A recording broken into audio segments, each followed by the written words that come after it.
Hey guys, so I have a media production project this week which requires me to shoot a short film, which full link in the doobly-doo. God, I hope that I finished the project in time and that there is in fact a functional link in the doobly-doo. But in the meantime, I have this like $6,000 camera that I'm working with, so I figured why not shoot a vlog with it and make it look pretty. Anyways, I've been worried about the state of American political discourse. But it's not so much the specific political machinations that could in place that I'm concerned with. It's more the ways that I hear people talking about them. I don't know, I went to dinner with some CRC kids the other day, and they started talking about Donald Trump, and the general discourse that I heard was something to the effect of, I don't understand how so many people can be unreasonable. And I don't really have a solid opinion on Donald Trump yet, like I haven't done enough research to really have an opinion yet. I understand that I'm probably supposed to hate him. And this isn't just about like a simple argument about, you know, how there are no good people and bad people, which I know is an argument that I've been making for years now. And it's not even an argument about how there are or are not reasonable people, or how, you know, it's a problem to generalize huge swaths of people as unreasonable. It's nothing, none of those things. I'm just concerned that the way that we talk about politics makes it difficult to have a conversation with people who don't agree with you already. When was the last time you had a conversation about politics where you changed someone's mind, or someone changed your mind, who you, like someone you didn't already agree with? Like, I'm not saying it hasn't happened or that it hasn't happened recently, but think about what that conversation was like. Because I'm willing to bet it wasn't just like, I can't believe there's so many unreasonable people in the world. I'm willing to bet it also didn't involve people getting very angry.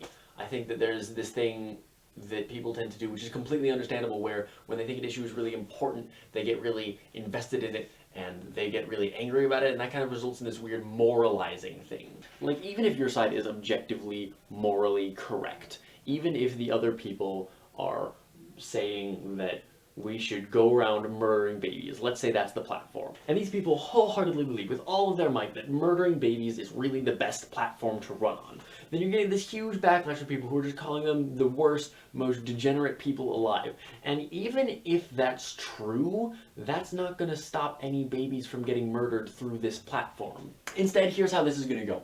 You're going to get a bunch of people yelling at them for being degenerate lowlifes, and they're going to hear that all the time, and then they're gonna have this kind of gut reaction against anyone who uses phrases like baby murderer or whatever phrase they come up with. The point is that when you start moralizing over this huge group of people, they're immediately gonna A, go on the defensive, and B, view you as these condescending, like, holier-than-thou pricks. Which is a pattern that I see play out all the time with a lot of real-world issues. There was a whole thing with the reintroduction of certain species of wolves into wildlife habitations that where they'd almost gone extinct. The wolves weren't perceived as being a particularly important or a particularly endangered part of the environment, so when huge efforts were pushed for the wolves to be reintroduced, a lot of the people who were kind of victimized by that, people who owned livestock, etc., got really upset about it, and there was a huge backlash against it. To the point where a lot of critics have accused the movement of actually causing more environmental harm than good by further polarizing opponents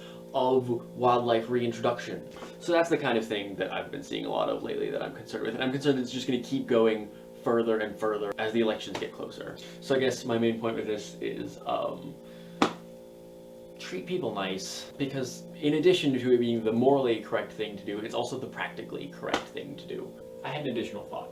When you say be kind to people in the abstract, it's something that you would be hard-pressed to find someone who, like, disagrees with, or, like, you'd be hard-pressed to find someone who isn't on board with it. At least until it becomes, like, a hard reality, like being nice to the people who are your enemies or who have done really bad things, because that's a much more morally complicated area. And I'm sure that's equally true for me as well. You know, you don't always necessarily know what your biases are. I probably have those exact same kinds of things where, you know, you'll hear or say a sentiment and be like, yes, I agree with that, but then when it becomes actually tested in the field, it's not always necessarily clearly the right thing to do. So I guess I would just say beware of easy-sounding sentiments, simple-sounding sentiments. Because even if it's something that's the most obvious, the most clearly true, like be nice to people, there's always going to be more nuance and complication around that. Nuance and complication makes the world go round. Ooh, exciting life update for you guys specifically. I maybe have a new tabletop group. I'll update you if that continues on a frequent enough basis that it's worth reporting on and that it becomes an actual thing. Alright, I think that's really it this time. Don't let your memes be dreams. Yes, in response to Kane, first of all, welcome to the channel. Second of all, if you don't feel like you should be making videos for the channel, no one is forcing you to.